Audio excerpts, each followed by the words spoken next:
2부의 시작 함께 하실래요? 안녕하세요. 세상의 모든 정보 아나운서 전주리입니다. 12.3 비상계엄을 주도한 윤석열 대통령과 김용현 전 국방부 장관이 어제 헌법재판소 탄핵 심판 변론에서 대면했죠. 김 전 장관은 정치활동을 금지한다는 취지의 포고령 1호를 자신이 직접 작성했다면서 검찰이 공소장에 적시한 윤 대통령의 혐의를 조목조목 반박했는데요. 그 과정에서 나온 일부 발언들이 논란이 되기도 했습니다. 이런 가운데 민주당 이재명 대표의 공직선거법 위반 항소심 선고가 정치권에 몰고 올 파장에도 관심이 쏠리고 있는데요. 한 주간 있었던 정치권 움직임 잠시 뒤 여의도 인포메이션 코너에서 자세히 살펴보겠습니다. 똑똑 라디오 주치 오늘은 우리의 일상과 건강을 위협하는 중독에 대해 이야기 나눠볼 예정입니다. 평소 탄수화물과 카페인을 끊기가 힘들다 하시는 분들 오늘 방송에 귀 기울여 주세요. 저희 방송은 KBS 1라디오 유튜브 채널을 통해서도 실시간으로 시청 참여하실 수 있습니다. 많은 관심 부탁드리면서 KBS 세상의 모든 정보 지금 시작합니다.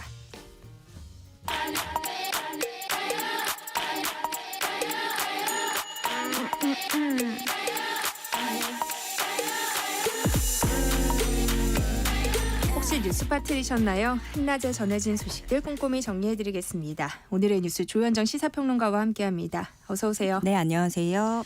네, 어제 윤 대통령은 헌법재판소의 탄핵심판 4차 변론에 출석해서 김용현 전 국방부 장관과 대면했는데요.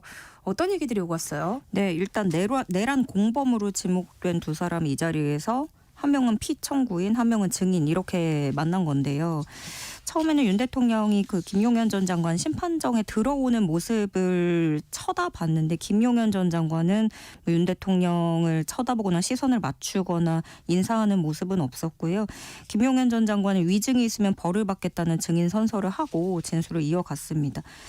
어제 이 증인신문 전체적인 총평을 보자면 김용현이 윤석열의 방패였다. 노골적인 지킴이로 나섰다. 이렇게 전반적인 평들이 나오고 있는 걸로 분석이 되고요. 그러니까 김용현 전 장관은 포고령도 쪽지도 다 자기가 썼다는 거예요. 국회하고 선관위에 병력 투입한 것도 계획은 본인이 세웠다라고 주장을 했고요. 간단하게 정리를 하면 계엄 지시 자체는 윤 대통령이 한 게 맞고 그러나 문서 작성 같은 거는 모두 자신이 한 거고 정치인 체포 지시도 없었고 윤 대통령은 계엄 당시에 국회 내 들어갈 병력 투입을 최소화하려고 했다. 이런 식의 주장으로 정리를 할 수 있겠습니다. 또 김용현 전 장관은 계엄 직전에 계엄에 동의한 국무위원들이 있었다라고 얘기를 해요. 그 전까지는 뭐 한덕수 총리 비롯해서 모든 장관들이 계엄 직전에 국무회의에서 반대했다라는 주장들이 나왔었는데 그것과 완전히 배치되는 내용을 김용현 전 장관이 꺼내든 겁니다. 그런데 두 사람의 진술이 배치되는 부분도 있었죠. 네, 사실 김용현 전 장관이 이제 증인석에 서면 뭐 윤석열 대통령을 엄호하고 방패 노릇을 할 것이다 이런 건 어제도 제가 예측했던 대로였어요. 왜냐하면은 계엄을 준비한 1인자, 2인자라는 점에서 이미 같은 배를 탄 거고 그러면 두 사람에게 남은 선택지는 계엄의 정당성을 내세워야 좀 유리할 수 있겠다 그런 입장인 건데 뭐 4시간 넘게 진행된 거라서 내용을 다 보긴 어렵지만 몇 가지 좀 보면 윤 대통령이 김 전 장관에게 던진 첫 질문이 이거였어요. 특전사 요원 20여 명이 국회 본관 건물 안으로 들어가는 사진 어제 봤는데 소화기 쏘니까 다 나오던데 그 요원들이 마당에 주로 있었냐 본관 건물 안으로 많은 인원이 그렇게 들어가 있었냐 물어보니까 김용현 전 장관은 280명은 본관 안쪽에 뭐 복도든 어디든 곳곳에 가 있었다 이렇게 얘기를 해요. 그러니까 윤 대통령이 장관이 구체적으로 병력 위치 사항을 자세히 파악할 수 없었던 게 아니냐 이렇게 재차 되물었더니 김용현 전 장관은 저는 그렇게 알고 있다 이렇게 답을 했어요. 여기까지는 좀 둘의 입장이 달랐다. 차이점을 느낄 수 있었는데 이제 다음 질문 쭉쭉 넘어가면서 윤 대통령이 김용현 전 장관의 동의를 구하는 것처럼 질문한 대목도 있어요. 국회 독재가 망국적 위기 상황 주범이라는 차원에서 질서 유지와 상징성 측면에서 군을 투입한 게 아니냐. 이런 식으로 뭐 여러 번 물어보는데 김 전 장관이 네 그렇다라고 얘기했고요. 그러자 윤 대통령은 계엄 선포한 날 저녁에 그런 얘기가 나와서 내가 절대 하지 마라. 민주당에 군대 보낼 거면 국민의힘에도 보내야 된다. 그렇게 들여보내지 말라고 내가 자른 거 얘기 들었냐. 이렇게 재차 물었어요. 또 윤 대통령은 포고령에 대해서도 얘기를 하면서 그때 포고령이 추상적이라서 법적으로 검토할 게 많지만 실행 가능성이 없으니 저도 웃으면서 그냥 놔뒀는데 김용현 전 장관은 그 상황은 기억이 안 나냐 이렇게 또 거듭 물었어요. 그러니까 김 전 장관은 말씀하시니까 기억난다. 평상시보다 꼼꼼히 보시지 않는 걸 느꼈다. 뭐 이런 식으로 대답을 했고요.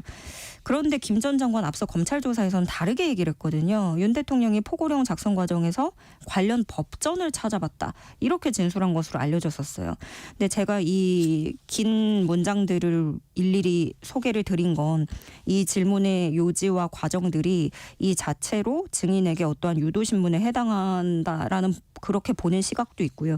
그리고 또 흐름을 보면 첫 질문, 이 국회에 280명이 들어간 게 맞냐, 그렇게 많은 인원이 국회 내로 들어간 게 맞냐, 이 질문에서는 두 사람 호흡이 좀 어긋났는데 두 번째 질문부터 진행이 되면 될수록 두 사람이 합치되는 모습도 읽을 수 있었습니다. 윤 대통령은 경고성으로 소수의 병력만 이동을 지시했다. 이른바 소극적 계엄론을 펴고 있죠. 네. 두 사람이 자신의 정당성을 주장했지만 궤변들이 곳곳에서 등장을 했어요. 그러니까 윤 대통령은 군이 부당한 일은 따르지 않을 것을 알고 비상계엄을 한 거다라고 주장을 했습니다. 그런데 사실상 그 밑에 있는 수하들, 군 통수권자의 지시를 일선 군인들이 알아서 그걸 따르지 않을 거라고 믿고 계엄을 했다라는 것이 궤변일 수 있는 거고요. 또 자신은 국무회의 정족수가 갖춰지면 계엄을 해제하겠다고 먼저 발표했다. 이런 주장을 또 윤 대통령이 꺼냈습니다. 김용현 전 장관은 의원을 빼라고 한 게 아니라 요원을 빼내라는 지시였다고 항변을 했어요. 그러니까 이게 또 좀 기시감이 드는 게 MBC 같은 경우에는 사실 전에 그 뭐 바이든 날리면 이걸로 굉장히 또 많은 잡음이 있었잖아요. 그래서 MBC는 벼르듯이 전 국민이 또 듣기 평가하게 됐다 이런 제목을 달기도 했습니다. 또 다른 신문 보도에서는 가족 오락관을 보는 것 같다 이런 뭐 희화하는 그런 글도 있었고요. 야권에서는 계엄을 게임이라고 우길 판이다 이런 비판도 내놨습니다. 그 또 윤 대통령 변호인단은 이런 말도 했습니다. 국민들이 이 사건을 계엄령이 아닌 계몽령으로 이해하고 있다. 근데 이 계몽이라는 말 자체가 이렇게 얘기하면 이건 자칫 아둔한 국민을 일깨우기 위한 수단이라는 이거 왕정시대에 하던 거란 말이에요. 그럼 극우 유튜버들이 사용해서 논란이 됐던 그런 주장을 펴기도 했습니다. 네, 그런데 윤 대통령의 주장들이 사실은 스스로의 위법성을 자인하는 진술일 수도 있다. 이런 지적이 나와요. 예, 이 포고령 1호에 대한 윤석열 대통령의 해명인데요. 이게 아무리 법규에도 위배되고 내용이 구체적이지 않아서 집행 가능성도 없지만 계엄이 하루 이상 유지되기도 어렵고 그러니까 그냥 놔둡시다 라고 했다라는 거예요. 근데 이 문장을 보면 법규에도 위배되고라는 말을 스스로 했거든요. 그러니까 법률에 일부 맞지 않는 부분이 있는 걸 알았지만 집행 가능성이 없어서 수정하지 않았다라는 것이고 이게 그러니까 이제 재판관들이 봤을 때 법리적 해석으로 좀 윤 대통령에게 치명타가 될 수도 있는 거고요. 또 실행 가능성이 없는 상징성에 불과했다라고 주장을 하면서도 계엄 이후에 지금 주목되는 그런 예비비 마련이라든가 비상입법기구 설치 같은 걸 준비한 사실을 시인해버리기도 했습니다. 또 김용현 전 장관 발언에서는 그 입법권을 수행할 수 있는 조직을 만들어서 어떤 해소하지 못한 막혀있는 부분을 해소하자 이런 말을 했어요. 근데 입법권을 수행할 수 있는 조직을 만들어서 라는 대목은 그러면 입법기구를 별도로 그러니까 국회라는 국민이 뽑은 기구가 있지만 비선출인 별도의 입법기구를 예비비를 또 마련해서 만든다라는 거는 굉장히 모순적인 상황이 되는 거죠. 또 계엄 선포 당시에 반국가 세력을 척결하고 처단하겠다고 윤 대통령은 강조를 했었는데 그때와 시간이 흐른 지금 또 논점이 꽤나 달라져 있다라고 평가를 할 수 있겠습니다. 비상입법기구를 두고는 국회를 대체할 국가보위 입법회의 성격은 아니었다고 밝혔어요. 네, 국가보위 입법회의 그러니까 국보위라고도 부르는데 이거 5공화국 시절에 전두환이 뭐 설치를 해서 헌법기관 무력화했다라는 법원 판단이 실제로 나왔던 그 기구를 국보위라고 부릅니다. 근데 이 윤 대통령은 국보위라면 고도의 정치적 문제다. 그러니까 국보위가 아니고 국보위라면 큰일 나는 거 아니냐. 윤 대통령이 이런 주장을 한 거예요. 그리고 또 그런 기구라면 국무총리한테 쪽지를 줬을 텐데 예산 실무하는 장관에게 문건 주는 게 앞뒤가 안 맞으니 입법기구 역할을 하려고 만드는 게 아니라 예산 확보를 위한 조직으로 쓰려고 했다라는 취지로 주장을 했어요. 왜냐하면 우리도 며칠 동안 이걸 다루고 있지만 비상입법기구가 되게 핵심이잖아요. 내란죄를 판가름할 핵심이 되는데 여기서 이제 입법기구, 국회와 별도로 국회는 무력화하고 다른 입법기구를 설치하려고 했다면 내란죄를 입증하는 게 되기 때문에 탄핵 심판에 불리하게 작용할 가능성을 고려해서 국보위는 아니었다. 또 입법기구의 성격은 아니었다라는 점을 강조한 것으로 보여집니다. 김용현 전 장관은 증인 거부를 하겠다고 했다가 윤 대통령 측 요청에 입장을 바꿨죠. 네, 국회 측의 반대 신문 시작 직전에 본인은 증인 신문을 거부하겠다고 밝혔었어요. 본인은 형사 재판을 받고 있고 반대 신문에 임하게 되면 사실 왜곡될 가능성이 매우 높아서 증인 신문을 거부하겠다 설명을 했습니다. 그러자 문영배 헌재소장 권한대행은 일반적으로 판사들은 반대 신문을 거부하면 증인 신빙성을 낮게 평가하는데 강요할 권한은 없으니 알아서 하셔라 이렇게 했고요. 그때도 김 전 장관은 그렇다고 하더라도 증언을 거부하겠다 얘기를 했어요. 그러다 중간에 휴정 시간이 있었는데 휴정 끝나고 나서 탄핵 심판이 재개됐을 때 이때 입장을 바꿉니다. 윤 대통령 측이 요청을 했거든요. 가능하면 김 전 장관한테 가능하면 국회 쪽 질문에 답해주면 감사하겠다라고 말하자 김용현 전 장관은 그렇게 하겠다라면서 입장을 바꾸고 신문을 이어갔습니다. 네, 이런 가운데 윤 대통령이 국회 계엄 해제 요구 직후 2차 계엄 가능성을 언급했다는 취지의 진술을 공수처가 확보해서 검찰에 넘긴 것으로 파악됐어요. 네, 헌재 증인신문에서의 주장과 또다시 배치되는 증언을 확보했습니다. 군 관계자들 조사하는 과정에서 윤 대통령이 4일 새벽 합참 지휘통제실에서 2차 계엄도 가능하다는 취지로 발언했다라는 진술이 확보가 됐고요. 네. 또 김 전 장관에게 국회에 얼마나 병력 넣었느냐 500명 정도라고 하니까 그바 부족하다니까 1000명은 보냈어야지라고 말했다는 진술도 추가로 확보한 것으로 알려졌습니다. 실제로 2차 계엄이 시도됐는지 이런 사실관계는 검찰이 추가 수사한 다음에 규명될 것으로 보여집니다. 사건을 넘겨받은 검찰이 윤 대통령 수사를 위해서 구치소의 현장 조사에 착수할지 관심이 쏠리고 있죠. 네, 검찰에게 주어진 시간도 그리 길지 않습니다. 조만간 검찰 조사 본격적으로 진행이 될 텐데 지금 구치소 앞에도 긴장감이 높아지고 있어요. 지지자들 더 모여들고 있고 경찰은 기동대 5개 부대 배치해서 우발 상황에 대비하고 있습니다. 검찰은 기본적으로는 소환 조사를 염두에 두면서 동시에 이 소환이 이루어지지 않을 경우 옥중 조사 직접 찾아가서 구치소로 가서 방문 조사하는 것도 검토를 하고 있고요. 윤 대통령이 공수처는 보이콧을 했지만 검찰 조사에는 응할 수도 있다라는 관측도 일부 나오기도 하고 검찰은 방문 조사는 주말쯤에 할 거란 전망이 많이 나오고 있는데 일단 유력한 건 오늘 중에 구속영장 연장하는 걸로도 신청할 것으로 알려졌고요. 공수처가 이번에 검찰로 사건 넘기면서 한 3만 쪽의 수사 자료를 함께 넘겼다고 합니다.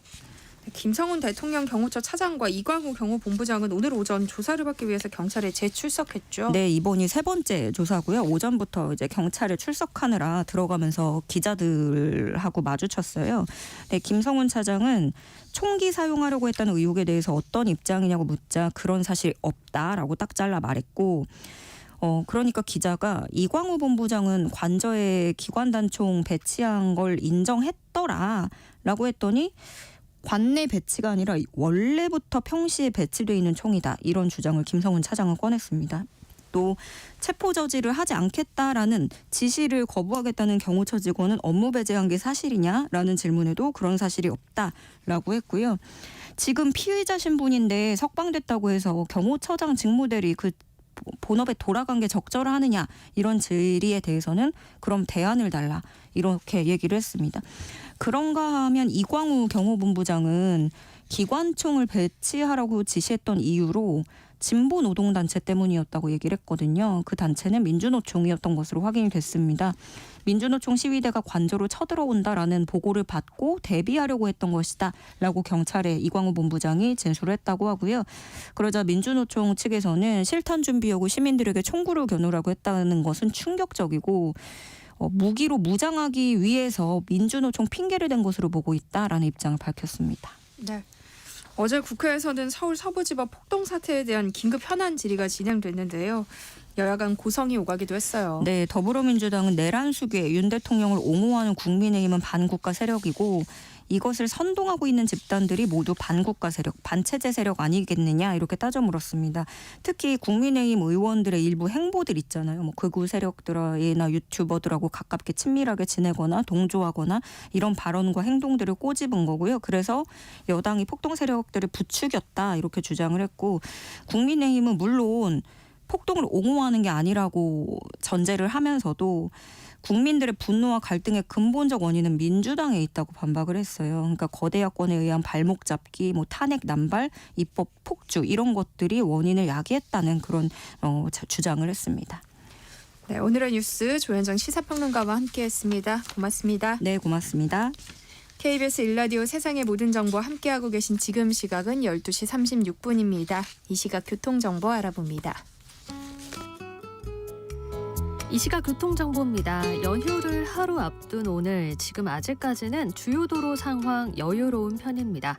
중부 내륙고속도로 창원 방향 여주 분기점 일대 5km가량 교통량 늘었고요. 경부고속도로 부산 방향은 반포 나들목에서 서초, 더 가서는 안성 분기점에서 각각 정체입니다. 영동고속도로는 양방향 모두 부곡을 중심으로 밀리고요. 수도권 제일순환고속도로 판교에서 일산 쪽으로 장수 진입로에 버스 관련 사고가 있어서 주의를 하셔야겠습니다.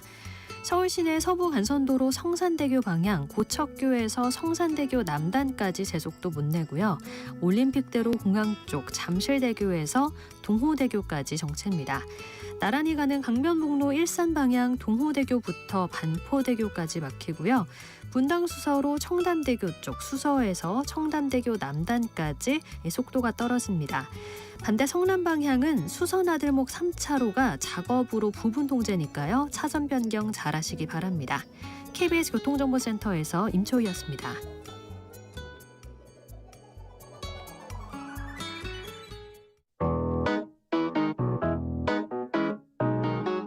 세상의 모든 정보는 청취자분들의 관심과 참여를 기다립니다.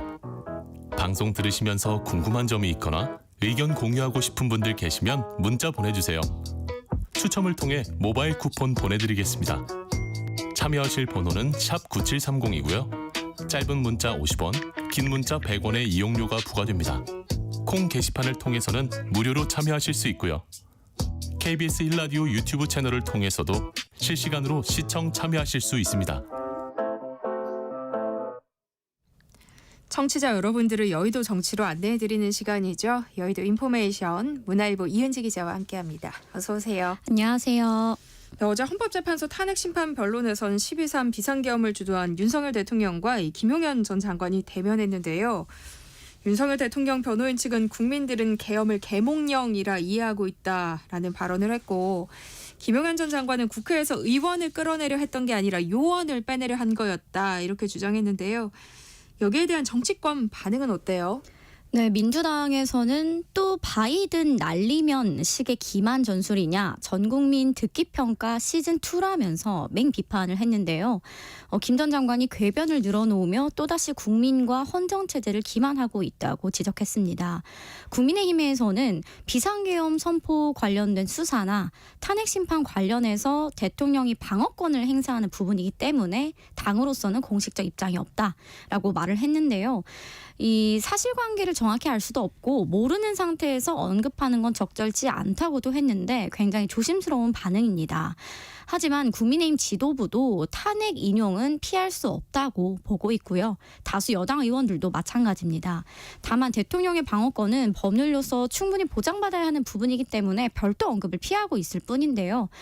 다만 국민들이나 중도층이 봤을 때는 긍정적인 반응이 나오기 어려운 진술들이기 때문에 이 부분에 대해서는 국민의힘도 곤혹스러워하는 분위기입니다. 어제 탄핵 심판정에서 나온 김 전 장관의 발언들이 국회 국정조사특위 청문회에서 나온 증언들과 배치되는 내용들이 많았어요. 네, 대표적으로 곽종근 전 육군 특수전사령관이 국회의원들을 끌어내라라는 윤 대통령의 지시를 받았다는 내용을 최근 국정조사 특위에서도 재확인을 네. 했는데 윤 대통령은 그런 지시를 한 적이 없다고 주장을 하고 있습니다. 이 정치인과 법조인에 대한 체포 지시를 내렸냐 안 내렸냐 이 부분이 내란 혐의를 가를 주요한 쟁점인데요. 당시 윤 대통령은 통화 도감청이 되지 않는 이른바 비화폰으로 해당 지시를 내린 것으로 알려져 있습니다. 법조인들은 이 증거가 없는 지시이기 때문에 윤 대통령이 혐의를 부인하는 이상 진실 규명을 하는데 굉장히 시간이 오래 걸릴 것으로 보고 있고요. 법조계에서도 이 변호사 입장에서 만약 내가 윤 대통령이라면 똑같이 혐의를 부인할 것 같다라는 이야기도 하더라고요. 증거가 없기 때문인데요. 지금 탄핵 인용이 문제가 아니라 내란 혐의가 유죄로 확정되면 최소 무기징역 그리고 사형입니다. 그래서 이걸 어떻게든 피하려고 윤 대통령 측이 적극 방어에 나선 것으로 보고 있습니다. 어제 탄핵 심판 변론에선 계엄 포고령 작성을 누가 했는지가 주요 쟁점이었잖아요. 포고령 작성자가 김용현 전 국방부 장관이라면 대통령은 책임을 피할 수 있는 거예요? 법조계에서는 이걸 정범과 공범의 차이로 설명을 하기도 하더라고요. 정범은 범죄를 직접 실행한 주체이고요. 공범은 범죄 실행을 지시하거나 방조한 자로 범행에 간접적으로 기여한 사람을 말합니다. 만약에 대통령이 포고령을 작성하지 않았고 김용현 전 국방부 장관이 작성한 걸 보고받은 정도나 보고도 대충 받고 알아서 해라 이 정도였다면 공범에 가깝게 되고 포고령을 대통령이 직접 썼다면 정범으로 볼 수 있는 차이라고 설명을 하더라고요. 하지만 계엄을 지시한 게 대통령이고 그리고 세부 내용인 포고령을 보고받고 이 일을 실행에 옮기도록 한 것 또한 대통령이기 때문에 법조계에서는 책임을 완전히 피하기는 어려울 것으로 보는 게 중론입니다. 네. 이 부분도 좀 짚어봤으면 하는데요. 국민의힘 권선동 원내대표가 이 문현배 헌법재판소장 권한대행과 민주당 이재명 대표의 친분설을 주장하고 있잖아요. 여기에는 어떤 배경이 있다고 보세요? 지금 국민의힘이 공수처라든지 헌법재판소를 공격하는 포인트를 잘 보면 윤 대통령을 직접적으로 옹호하는 게 아니라 네. 법치의 문제라든지 형평성 등의 문제를 들어서 현 탄핵 심판이나 수사의 공정성 문제를 들고 나오고 있습니다. 이진숙 방송통신위원장 탄핵 결과가 172일 만에 나왔을 때도 왜 대통령에 대한 탄핵 심판은 매주 불러 심리하면서 이진숙 위원장에 대한 탄핵 심리는 오래 끌었냐 이게 형평성이 맞느냐라는 비판이 국민의힘에서 나왔는데요. 지금 국민의힘은 공식적으로 대통령을 지킬 수도 없고 또 강성 지지층을 고려하면 대통령과 완전히 거리를 둘 수도 없기 때문에 이러한 우회적인 방법을 이용하고 있는 것으로 보입니다. 하지만 중도층에는 이러한 헌법재판 그 심판 과정에 대한 문제제기나 공수처 수사에 대한 위법성 지적 이러한 것들이 결국 국민의힘의 대통령 지키기로 비춰질 수밖에 없다라는 우려도 당에서 나오고 있습니다. 헌법재판소는 어제 이진숙 방송통신위원장에 대한 탄핵소추안을 재판관 4대4 의견으로 기각했어요. 이런 결정이 가져올 파장은 어떻게 봐야 할까요? 민주당의 연이은 연이은 탄핵이 출발하게 된 시작이 바로 방송통신위원장입니다. 이 공영방송을 지켜야 한다는 명분으로 이동관, 김홍일에 이어 이진숙 위원장까지 줄탄핵을 시켰는데요. 네. 그 이후로 국무위원들에 대한 탄핵까지 이어지게 됐습니다. 국민의힘은 야당이 탄핵소추권을 남발해서 언론을 압박하고 불법 방송을 그대로 놔두는 결과를 초래했다라고 강경히 비판하고 있는데요. 네. 이 추후에 나올 다른 국무위원들에 대한 탄핵 심리 결과에도 관심이 쏠리고 있습니다. 그래서 이번에 4대4로 의견이 갈린 것을 두고도 여야의 셈법이 모두 복잡해진 상황입니다. 네, 민주당 이재명 대표는 어제 신년 기자회견을 열고 실용주의와 경제 성장을 강조했어요. 정치권 안팎에서는 사실상 대권 도전을 시사한 것이다 이런 해석이 잇따르고 있죠. 네, 이재명 대표로서는 계엄과 탄핵 정국에도 불구하고 최근 민주당과 자신의 지지율이 정체되고 있는 것을 돌파할 국면 전환이 필요했다고 보여집니다. 최근 민생 경제가 악화하고 있는 상황에서 복지에서 성장으로 선회하는 카드를 꺼내든 것으로 풀이가 되고요. 이 대표가 최근에 1대1 대선 후보 가상 대결에서도 50%를 넘긴 여론조사가 없고 다자구도에서도 30%대 박스권에 갇혔다는 분석이 잇따라 나오고 있는데요. 지난 대선에서 받은 지지에서 외연 확장을 꾀하지 못했다는 평가가 나옵니다. 때문에 중도층으로 외연 확장을 위해서 실용주의와 경제 성장을 꺼낸 것이고요. 조기 대선이 열릴 경우에 자신의 트레이드 마크였던 기본소득을 지우고 이 두 가지 키워드로 선거 유세에 나설 가능성이 높아 보입니다. 민주당 이재명 대표는 조기 대선을 준비하는 모습이지만 사법 리스크는 여전히 변수가 되고 있어요. 공직선거법 위반 사건 항소심 선고가 3월 중에 이뤄질 수 있다. 이런 관측이 나오고 있죠. 네, 이재명 대표가 1심에서 징역 1년에 집행유예를 선고받은 이 공직선거법 위반 재판의 2심 결심 공판이 2월 26일에 열리게 됐습니다. 이렇게 되면 빠르면 3월 말에 선고가 날 것이란 전망이 나오는데요. 네. 법조계에서는 이 2심 선고가 1심 선고를 뒤바꿔서 당선 무효형인 벌금 100만 원 미만의 형을 받을 가능성은 굉장히 낮게 보고 있습니다. 모 법조계 관계자는 법원이 조기 대선 전에 윤석열 대통령은 물론 이재명 대표 또한 함께 처분을 내릴 것이다라는 관측을 하기도 하는데요. 결국 이 두 사건에서 서로 다른 결론을 내려서 법원이 누구의 편을 들어주는 듯한 모양새는 취하지 않지 않겠느냐라는 전망도 내놓기도 했는데요. 이 대표가 2심에서도 징역형의 집행유예가 나올 경우에 사법 리스크는 최고조에 이를 수밖에 없는데요. 네. 대법 선고 시점이 3개월보다 앞당겨질 경우 이 대선 기간에 확정되는 게 최악의 시나리오로 꼽히고 있는데 하지만 이럴 가능성은 낮다는 게 법조계와 정치권의 시각입니다. 그리고 이 대표의 사법 리스크는 이미 주가에 반영됐다고 보기 때문에 민주당 내에서는 2심에서 유죄가 나와도 결국 조기 대선으로 갔을 때 민주당 후보는 이재명 대표로 유지될 것이다 라는 이야기들을 많이 하고 있고요. 다만 최근에 당내 비명계가 조금씩 들썩이고 있고 막판에 판세가 뒤바뀔 가능성도 완전히 배제할 수는 없습니다. 그렇다 해도 친명계에서 내세우는 후보가 경선에서 승리할 가능성이 높지 비명계가 이 대표의 자리를 대신하기는 어렵다라는 게 다수의 시각입니다. 네, 이런 가운데 김경수 전 경남지사가 지금의 상황을 극복하기 위해서라면 어떤 일이든 어떤 역할이든 힘을 보태야 한다면서 본격적인 정치 행보를 예고하고 나왔어요. 이를 두고 여러 정치적 해석이 나오고 있죠. 네, 김경수 전 지사는 어제 이 대표를 겨냥해서 한 사람의 독주는 안 된다. 말로만 민주라고 말하면 안 된다라는 등의 작심 발언을 쏟아냈는데요. 사실상 이 대표를 견제하면서 대권 주자로서의 입지를 키우겠다는 의도로 충분히 비춰지고요. 김 전 지사는 애초에 한국에 들어올 때부터 정치 복귀의 의지를 강하게 가지고 들어왔다고 합니다. 또 본인이 한국에 들어가면 활발하게 활동하겠다는 뜻을 측근들에게 전하기도 했다고 하는데요. 다만 당내 경선에 이제 참여하게 되면 아까도 말씀드렸듯이 현재의 이제 이재명 대표의 좀 기울어진 지지층 구성에서 이 대표라든지 친명 후보를 이기기는 쉽지 않다라는 전망이 현재로서는 다수입니다. 네. 국민의힘 정당 지지도가 2주 연속으로 민주당을 앞선다는 여론조사 결과가 나왔어요. 보수 지지층이 과표집된 것이라는 분석도 있지만 또 그렇게만 보기에는 여러 여론조사들이 비슷한 추세를 보이고 있거든요. 이거는 어떻게 봐야 할까요?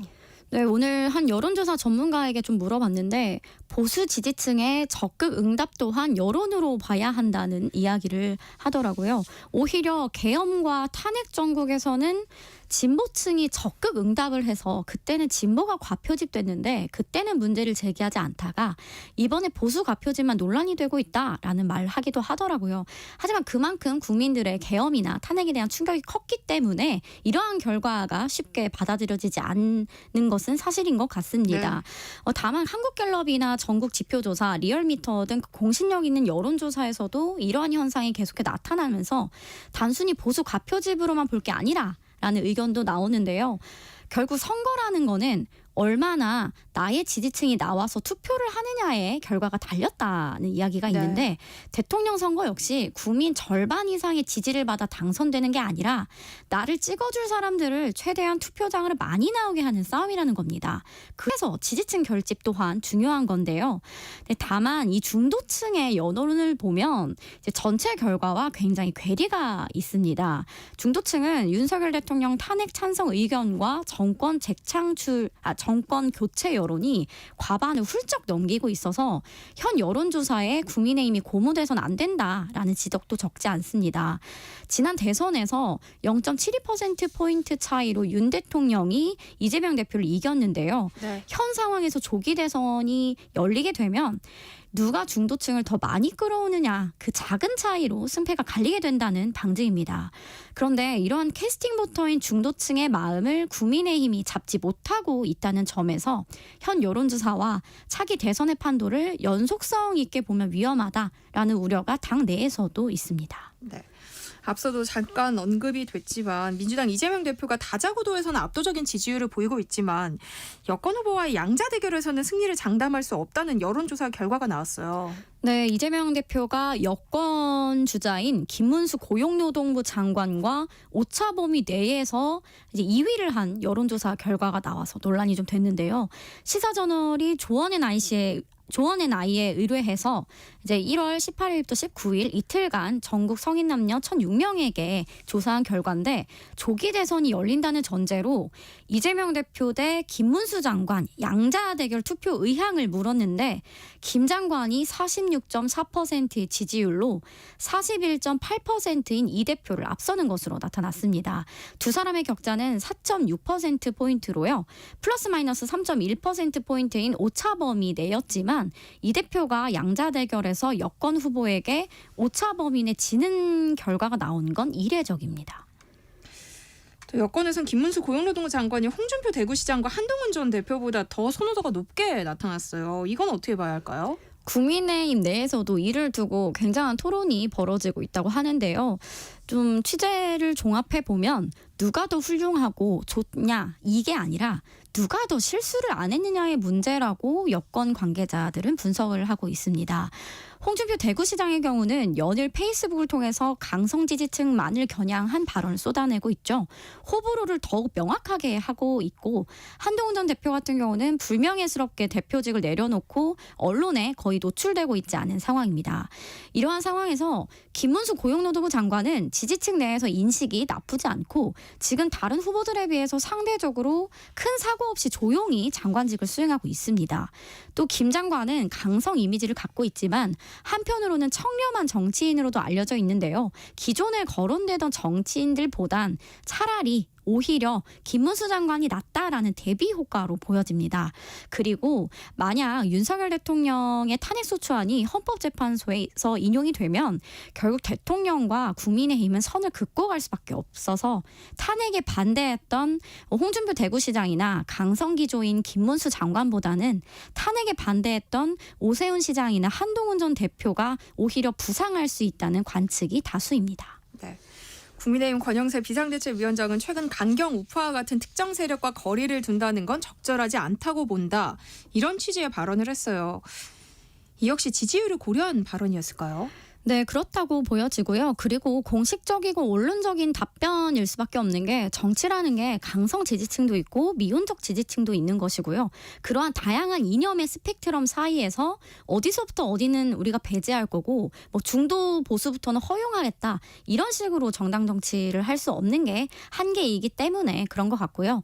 지금 추세가 민주당도 그렇고 국민의힘도 그렇고 소수의 강성 지지층이 과다대표되고 있는 현상이 일어나고 있는데요. 그러한 강력한 입김이 정당 정책에도 영향을 미치고 있는 걸 좀 볼 수 있습니다. 중요한 건 여러 스펙트럼의 지지층이 있을 수는 있지만 강성 지지층 혹은 강성 당원의 일부 목소리가 정당의 정책이나 기조에도 영향을 미치는 것은 민주주의에서 굉장히 위험한 요소다라는 게 전문가들 다수의 의견입니다. 네. 세상의 모든 지식 금요일 코너죠. 여의도 인포메이션. 오늘은 여기까지 하겠습니다. 지금까지 문화일보 이은지 기자와 함께했습니다. 고맙습니다. 고맙습니다. 네, KBS 세상의 모든 정보 1부 순서 여기서 마무리하고요. 저는 잠시 후 2부에 돌아올게요.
안녕하세요. 바른말 고운말입니다.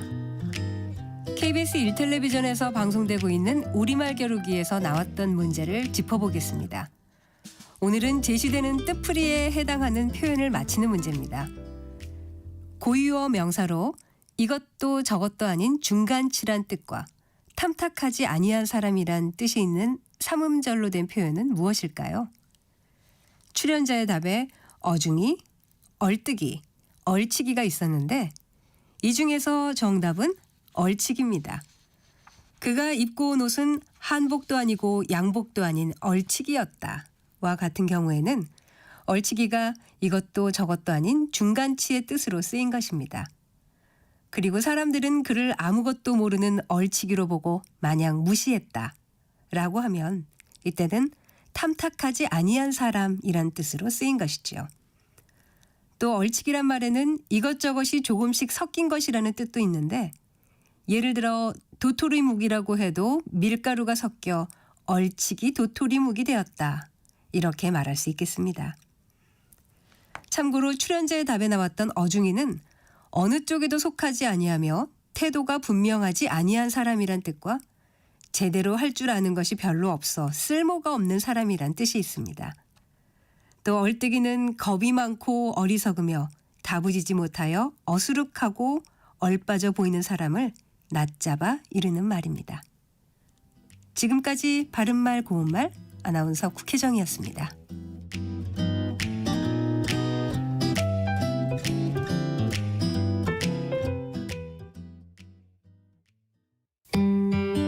나눌수록 건강한 우리 동네 병원 이야기.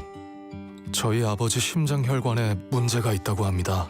치료를 잘하는 병원을 알 수 있을까요?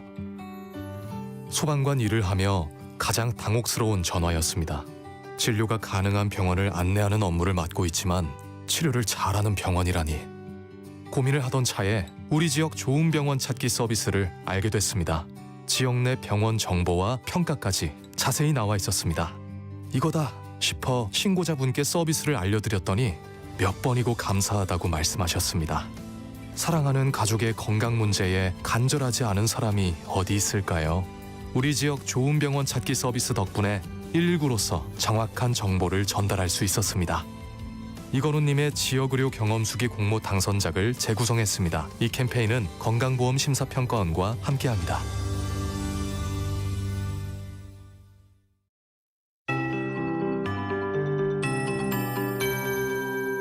KBS 58분 날씨.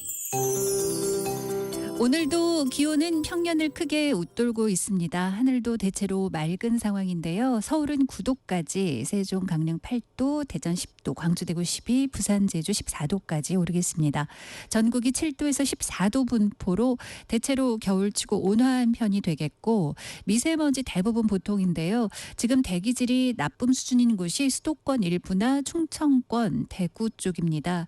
낮 동안에 초미세먼지가 일시적으로 좋지 않은 곳이 있겠지만 점차 해소되겠습니다.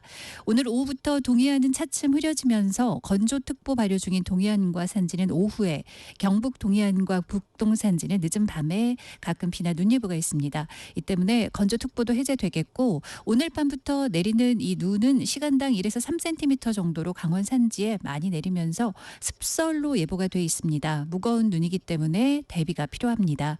다음 주 월요일 아침까지 기온은 평년을 웃돌겠습니다. 월요일 밤부터 찬 공기가 내려와 설 전날인 화요일 이후부터 다시 쭉 춥겠고요. 월요일은 전국에 비나 눈이 예보돼 화요일까지 이어지는데 월요일 밤에는 비가 추워지면서 눈으로 바뀌면서 화요일은 눈으로 대부분 이어지겠습니다. 화요일 아침은 기온이 크게 내려앉아 중부 내륙이 영하 10도 내외로 기온 떨어지겠고 바람도 강하겠습니다. 현재 서울 기온 7.8도입니다. 최영우였습니다.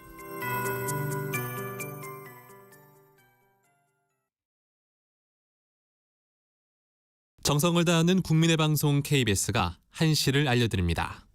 AM 711kHz, FM 97.3MHz, KBS 1라디오입니다. HLKA.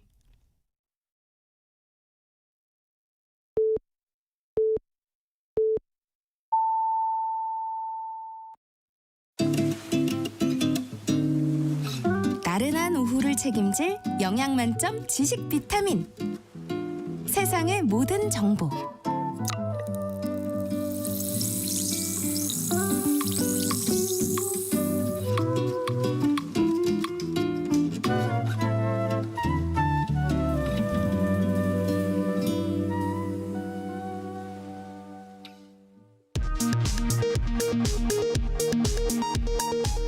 이 시각 라디오 정보센터 뉴스입니다. 국민의힘은 이진숙 방통위원장 탄핵안 기각에 이어 헌법재판소가 남은 탄핵 심판도 조속히 마무리해야 한다고 강조했습니다. 권성동 국민의힘 원내대표는 오늘 이재명 세력이 마비시킨 정부 기능을 조속히 정상화해야 한다고 말했습니다. 김용현 전 국방부 장관이 12.3 비상계엄 당시 국회의원이 아닌 요원을 끌어내라고 지시했다고 주장하자 민주당이 국민을 조롱하는 행태라며 강하게 비판했습니다. 민주당 조승래 수석 대변인은 오늘 국회의원이 아니고 요원이었다는 건 국민과 헌법재판소를 대놓고 조롱하는 것으로 비친다고 말했습니다. 수업에 복귀하는 전공의와 의대생들을 상대로 블랙리스트를 만들어 유포하는 온라인 게시물에 대해 경찰이 수사에 착수했습니다. 일본 중앙은행인 일본은행이 오늘 6달 만에 다시 기준금리를 더 올려 17년 만에 최고 수준으로 높아졌습니다. 일본은행은 단기 정책금리를 현재 수준인 0.25% 정도에서 0.5% 정도로 인상하기로 결정했습니다. 지금까지 라디오 정보센터 뉴스 정한나였습니다.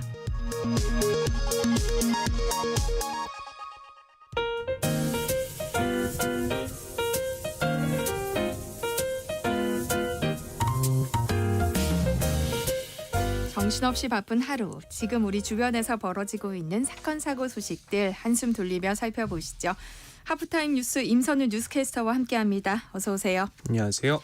네, 설 연휴가 코앞으로 다가왔는데요. 연휴 시작부터 전국적으로 눈, 비가 예고돼 있어요. 네, 올해 설날은 최근 10년 중 가장 추운 설날이 될 것으로 보이는데요. 주말까지는 평년보다 5도가량 높은 비교적 포근한 날씨가 이어지겠지만 연휴가 본격적으로 시작되는 다음 주 월요일부터는 전국 곳곳에 잦은 눈과 비가 내리면서 기온이 크게 떨어지는 데다 강한 바람까지 불어온다고 합니다. 설 당일인 29일 수요일 서울을 기준으로 보면 최저 기온은 마이너스 6도, 최고 기온은 0도로 예상되고 있는데요. 지난 2016년부터 작년까지 설날 당일 서울의 기온을 살펴보면 최고 기온이 0도까지 떨어지는 건 올해가 처음이라고 합니다. 그런가 하면 충청과 전라권에는 많은 눈이, 제주권에는 눈이나 비가 예상되고 있고요. 설날 당일을 포함한 28일에서 31일 전국 평균 최저 기온은 마이너스 11도에서 4도, 낮 최고 기온은 마이너스 1도에서 9도로 예상돼 평년보다도 더 춥습니다. 예년보다 더 추운 설 연휴가 예고된 만큼 귀성, 귀경길 오르실 때 빙판길 각별히 주의하셔야겠고요. 건강관리 유의하셔야겠습니다. 다음은 반가운 소식이네요. 지난해 합계 출산율이 반등에 성공했다고요. 네, 무려 9년 만에 반등이라고 하는데요. 주영환 저출산 고령사회위원회 부위원장은 어제 열린 제8차 인구 비상대책회의에서 지난해 연간 합계 출산율이 당초 예상했던 0.74명을 넘는 0.75명을 기록할 것으로 기대한다면서 이제 9년 만에 출생아 수 반등은 확실시되고 있다고 말했습니다. 또 전날 발표된 지난해 11월 인구 동향에서 출생아 수는 전년 동월 대비 14.6% 증가하는 등 5달 연속 증가했고 1월부터 11월까지 누적 출생아 수도 전년보다 3% 높다며 지난해 연간 출생아 수는 24만 명 근접한 수치를 기록할 것이라고 예측했는데요. 그러면서 저출생 반전 흐름이 나타나고 있지만 우리 사회가 빠른 속도로 고령하고 있는 만큼 신속하게 해법을 마련하는 데 집중하겠다 경계심을 늦추지 않았습니다.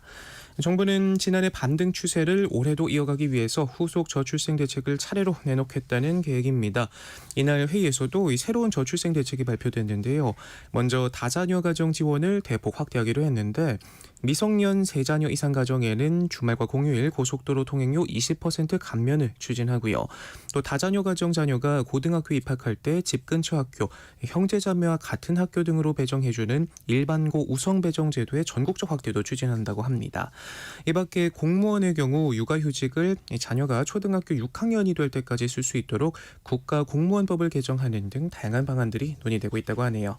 네, 이렇게나 아이들이 귀한 요즘인데요. 한 학교장이 교사들의 육아 시간을 제한해서 논란이에요. 네, 청주의 한 중학교에서 학교장이 교사들의 육아 시간을 제한해 반발을 사고 있는데요. 지난해 9월 출근 준비를 하던 한 교사가 숨이 안 쉬어진다고 호소하는 자녀를 병원에 데려가기 위해 급히 육아 시간을 써야 했는데 교감이 막아섰다고 합니다. 공무원 규정에는 하루 2시간 이내 육아 시간 또는 모성 보호 시간 사용을 보장하고 있지만 학교장이 담임 교사 등에게는 이를 제한한 겁니다. 육아 시간을 공무에 지장 없는 범위에서 사용하도록 한다는 조항을 근거로 삼은 건데 입덧과 몸살이 심해 종례 후 모성보호 시간을 쓰려던 또 다른 교사들도 눈치를 봐야 했던 건 마찬가지고요.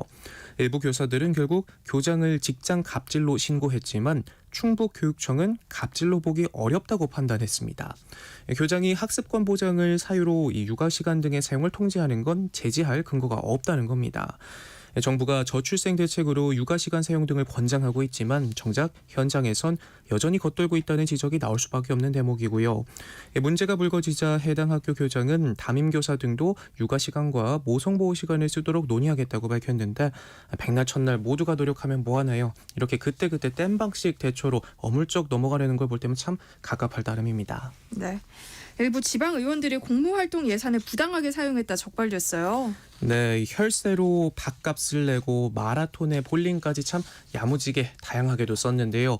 27곳의 지방의회가 부당하게 사용한 금액만 모두 25억 원에 달합니다. 지방의 한 시의회는 의원 교섭단체 활동 지원 명목으로 2022년부터 2년 넘게 예산으로 식사비 2,100만 원을 썼는데요. 어처구니 없게도 사용자나 목적, 집행 대상 등 구체적 내역이 전혀 담기지 않은 신청서 달랑 한 장만 예산 사용 근거로 제시했다고 합니다. 또 다른 시의회도 3년 넘게 식당 6, 7군데와 장부 거래를 하면서 평일 주말 할 것 없이 의원들의 식사비 4,800만 원을 예산으로 냈고요. 외부단체가 주관한 마라톤 대회나 걷기 대회에 나가는 의원들의 개인 참가비로 예산을 쓰는가 하면 의원들의 친목 도모를 위해 볼링장이나 맥주집을 찾은 비용까지도 지급했습니다.